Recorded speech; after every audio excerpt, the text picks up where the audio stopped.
Hi everyone, I'm Ashley and I'm a full-time artist. It's January and every year at this time when our town slows down, I try to clean, organize, and reset my store and art studio. This whole cleanup took place over a few days, but here's what my store looked like when I first started. It's a lot of art and product stuffed into a 600 square foot space. My goal this year is to streamline the store so that I can highlight and create a better visual display of my art, but also continue to develop more products on my own.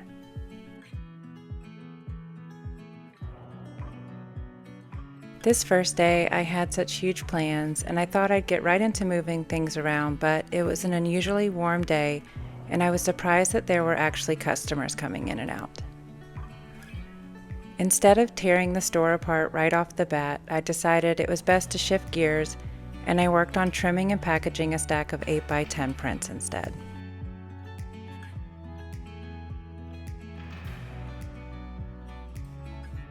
I paint a lot of custom pet portraits, and one of the side projects that I've been working on is painting my own series of dog paintings. This is so that I can have an ongoing inventory of prints and other products for my Etsy shop and retail store. So far, I've painted 14 dogs and 1 tuxedo cat, and part of my store reset has been brainstorming how I'm going to make room for these new prints. So far, what I've come up with are small crates with some kind of divider system, and then a larger flip stand for the oversized versions. I have hundreds of prints that I'm trying to fit into a small space, and I spend way too much time trying to come up with alternative ways to display them.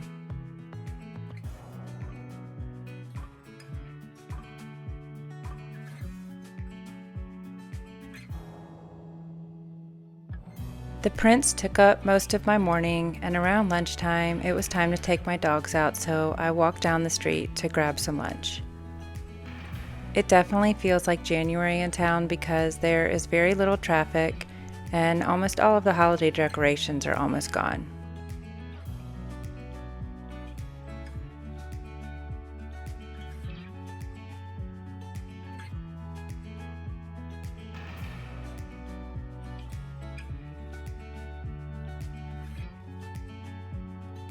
Back at the store, I literally scarfed my salad down because I was really ready to just start making some headway on my project. I also decided it was probably just a good idea to put my close sign on the door and to turn off my open.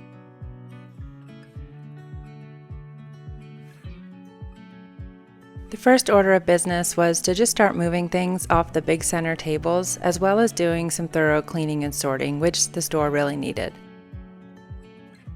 When I first opened my store in 2019, I wanted to keep my startup costs as low as possible, and so most of my displays are tables that I either made myself or were free items from friends or marketplace. I also made the 2 large gray shelving units out of 2x4s using a free DIY plan from Anna White online. These hold a lot of inventory, but they also take up valuable wall space that I want for my art, so I was really going back and forth on whether I should put them in the center somewhere, move them, or even get rid of them altogether. Eventually, I settled on removing the wall shelves and tables in the front left of the store and move one of the larger units to that space. I even texted my husband to come down and brainstorm with me just to get a second opinion on what I was thinking before I really committed to some big decisions. One thing he helped me notice was that these spice racks that have been on my wall since I first opened had a lot of wasted space in between and that they could be moved close together. These little racks are from IKEA and they've been great for displaying all of my card sets. I try to create a new card set at least once a year from paintings that I've done, and right now I have 6 sets that I carry in the store on a regular basis. The Appalachian trout, angels, Smoky Mountain landscapes, chickens, animals of the Smokies, and rainbows. These are of course all available on Etsy if you're interested.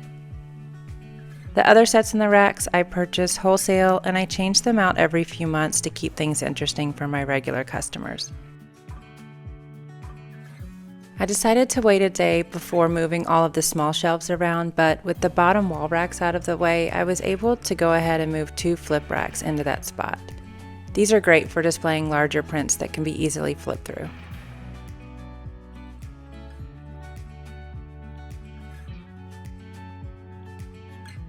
I really liked how the flow of the left side of the store was turning out, so I decided to move my other large shelf to the same location on the opposite side, which meant that I had to get rid of a large oval unit first.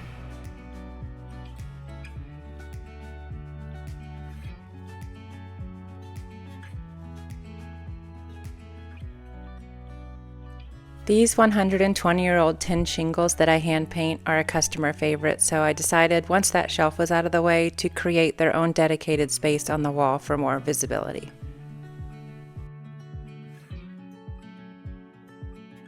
And then next, I turned my focus to the big empty space where the shelving unit had been. The space next to my cash register is a little bit of a dead space that I use for storing stacks of large paintings, and the small gallery shelves behind them are always covered up, so I decided to move those over. And sorry, but I forgot to hit record on the first 3 shelves being hung. It's always fun to start placing art on new shelves, and I do tend to move things around a lot. I change my mind and I create new pieces, and it's just a constant cycle of movement and rotation around the store.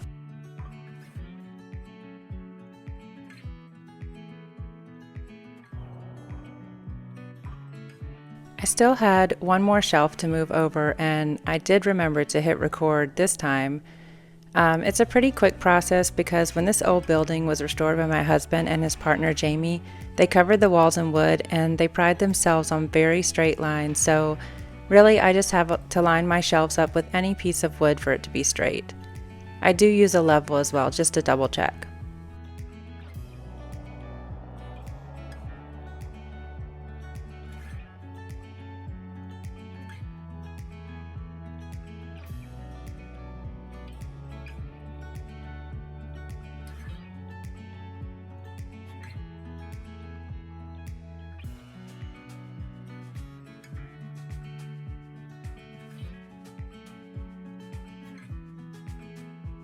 I know the first day of progress probably doesn't look like much, but I did make a lot of headway and I was getting a better idea of how I wanted things to look.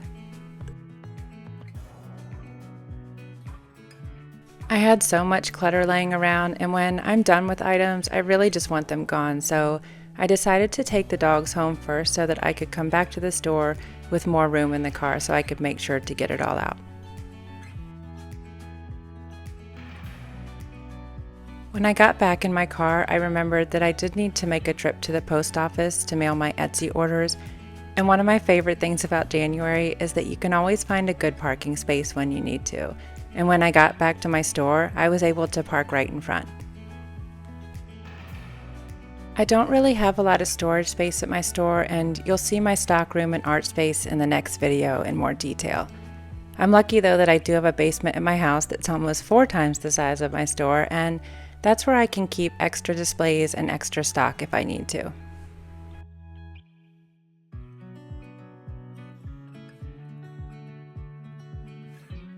I ended up staying at the store a little longer than I expected, but I couldn't stop moving things around, and I really wanted this space to be clean the next day when I walked in. I also ended up taking as many items as I could fit in the car just to give myself some breathing room for the next day.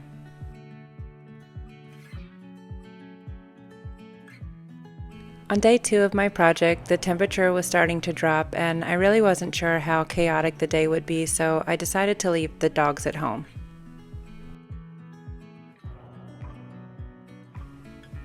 At the store, the first thing I started to do was move items back onto the shelves just to start putting things in some type of order. I also started to put some art pieces back on the wall, and I do love filling every single inch of wall space in the store where I can, so I end up putting nails everywhere.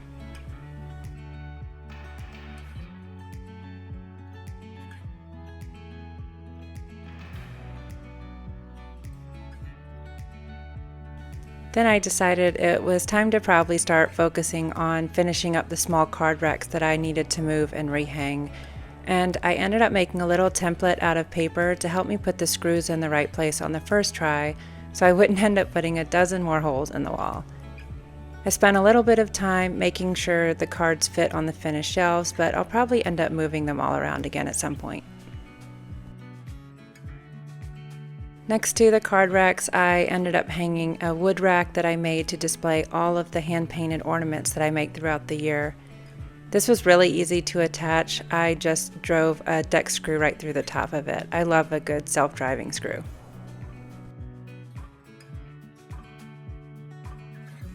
I have this tall multi-tiered rack that isn't the most efficient display, but it does hold a lot of small items like games and small craft kits. I always feel like the bottom tier never gets a lot of good use though. This little tiered table I made out of an old thrifted dining table a few years ago. I just cut off the two end pieces of the table, shortened the legs, and then attached them one on top of the other to the wall. I have wanted to change the color over the years. I just haven't decided yet what I want to paint it, but I think this is where all my soaps and candles will go for now, but I'm not sure yet. I also made this temporary shelf on crates to live with for a little while, just so I can decide if I want to attach it permanently. I then decided to work on the center of the store for a little while, and the middle space is always the hardest for me to plan out, and honestly, sometimes it just is what it is until I come up with a better idea.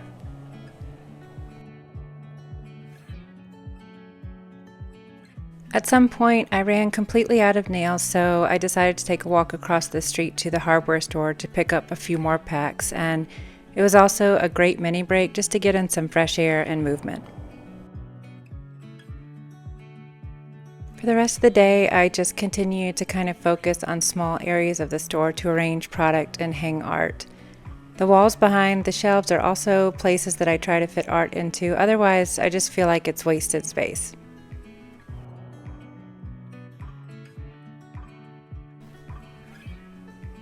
I do tend to get very distracted easily, so I really have to focus in on small goals to complete like one shelf, then one wall area, or one box clean out. And I actually did make a lot of progress on the main part of the store, but I still have my entire art studio, stock room, overall signage, and flow to figure out, but that will be in the next video.